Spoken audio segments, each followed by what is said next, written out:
Student, हम इस test को हल करते हैं।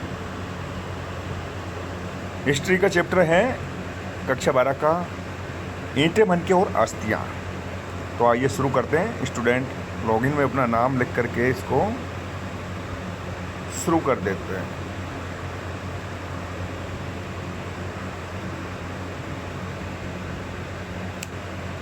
पहला प्रश्न है, हड़प्पा सभ्यता की मोहरें मुख्यतः किस पत्थर से बनाई जाती थी?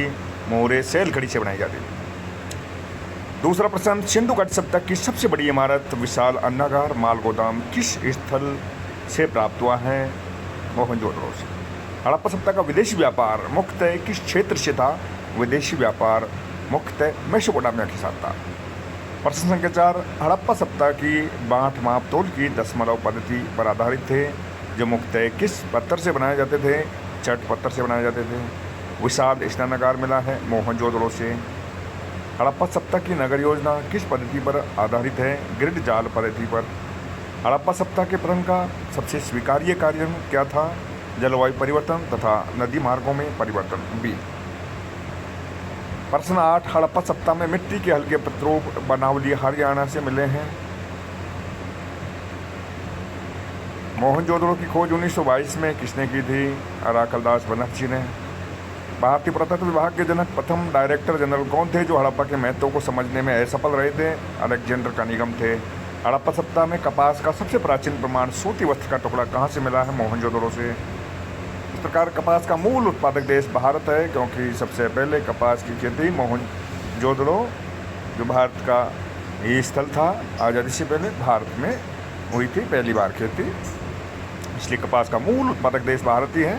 और कपास का टुकड़ा विश्व में सबसे प्राचीन वस्त्र मिला है कपास का मोहनजोदड़ो से। कांस्य निर्मित नर्तकी की मूर्ति कहाँ से मिली है? मोहनजोदड़ो से। सिंधु सभ्यता के लोगों के घर किससे बने होते हैं? पक्की ईंटों से बने होते हैं। हड़प्पा सभ्यता का प्रमुख व्यवसाय क्या था? कृषि व पशुपालन। हड़प्पा सभ्यता किस युग से संबंधित थी? ये कांस्य युग से संबंधित थी। कांस्य के सबसे ज़्यादा यहाँ पर उपकरण बनाए गए थे। प्रश्न 16, सिंधु सभ्यता की ईंटों का अलंकरण मिला है कालीबंगा से। हड़प्पा सभ्यता के लोग किस धातु से परिचित नहीं थे? लोहा से परिचित नहीं थे। कालीबंगा सभ्यता घग्गर नदी किनारे थी। इस नदी का प्राचीनतम नाम था सरस्वती नदी। हड़प्पा सभ्यता की सबसे बड़ी विशेषता क्या थी? जल निकासी व्यवस्था तथा सुव्यवस्थित नगर योजना, यानी कि उपयुक्त ए और बी दोनों। मोहनजोदड़ो नामक स्थल किस नदी के दाएं किनारे पर स्थित है? सिंधु नदी के। हड़प्पा सभ्यता की ईंटों का सामान्य अनुपात था 1:2:4, ऑप्शन बी। हड़प्पा सभ्यता के लोगों को सोना दक्षिण भारत से प्राप्त होता था। बताइए तांबे की आपूर्ति इनको मुख्यतः किस स्थल से होती थी? खेतड़ी, राजस्थान से। शिव का प्रतीक पशुपति मोहर किस स्थल से प्राप्त हुई है? ये प्राप्त हुई है मोहनजोदड़ो से। मेसोपोटामिया के अभिलेख में हड़प्पा सभ्यता को किस नाम से जाना जाता है? मेलुहा के नाम से। सिंधु घाटी सभ्यता के स्थल हड़प्पा और मोहनजोदड़ो में उत्खनन कार्य क्रमशः हुआ था। तो हड़प्पा में 1921, मोहनजोदड़ो में 22, क्रमशः 21-22। हड़प्पा सभ्यता का काल समय माना गया है 2600 से 1900 ईसा पूर्व। हड़प्पा सभ्यता की खोज सर्वप्रथम 1921 में किसने की थी? दयाराम साहनी ने। हड़प्पा नामक स्थल किस नदी के बाएं किनारे पर है? रावी नदी के बाएं किनारे पर। जल प्रबंधन के लिए प्रसिद्ध सुंदर जलाशय के साक्ष्य मिले हैं धोलावीरा, गुजरात से। हड़प्पा सभ्यता का प्रथम खोजा गया स्थल कौन सा है? प्रथम खोजा गया स्थल हड़प्पा है, जिसके कारण इसे हड़प्पा सभ्यता कहा जाता है।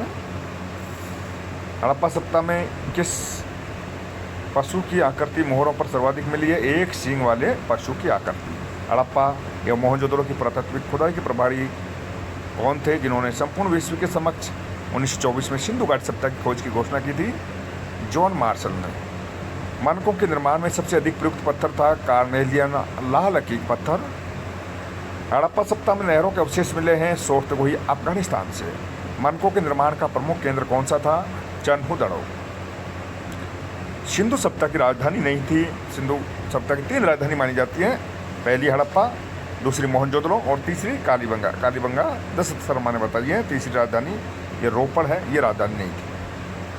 हड़प्पा सिंधु सभ्यता का बंदरगाह किस स्थल से मिला है? ये लोथल, गुजरात से मिला है।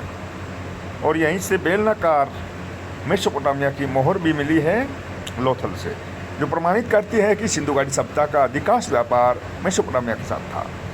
दाढ़ी वाले पुरुष जो पुरोहित राजा के रूप में जाना जाता है, दाढ़ी वाले पुरुष पुरोहित राजा की प्रसिद्ध मूर्ति मिली है, ये भी मोहनजोदड़ो से मिली है। जीते हुए खेतों के प्रमाण मिले हैं कालीबंगा हनुमानगढ़ से। अंतिम प्रश्न है, हड़प्पा सभ्यता में सड़कों की विशेषता क्या थी? एक दूसरे को समकोण पर काटती थी। अब हम इसको सबमिट करते हैं, देखते हैं हमारे कितने परसेंट बनते हैं। और हमारे 100 में के 100% बने हैं, 40 के 40% हमारे सही है। आप लोग भी इस टेस्ट को दीजिए और अपना रिजल्ट देखिए। अगर कोई प्रश्न गलत होता है तो उसका आंसर यहाँ पर दिखाई देगा। आप फिर से स्क्रीन पर ही गलत हुए प्रश्नों के उत्तर पढ़ के दोबारा प्रयास करें और 100% आप आंसर ला सकते हैं। अभ्यास से आपको ये स्थायी रूप से याद हो जाएंगे, बाद में आपके कंपटीशन एग्जाम में भी ये काम आएंगे। तो मिलते हैं अगले टेस्ट के साथ। तब तक आप लोग इस YouTube चैनल को सब्सक्राइब जरूर करें और अपने दोस्तों को भी यहाँ पर जोड़ें। धन्यवाद।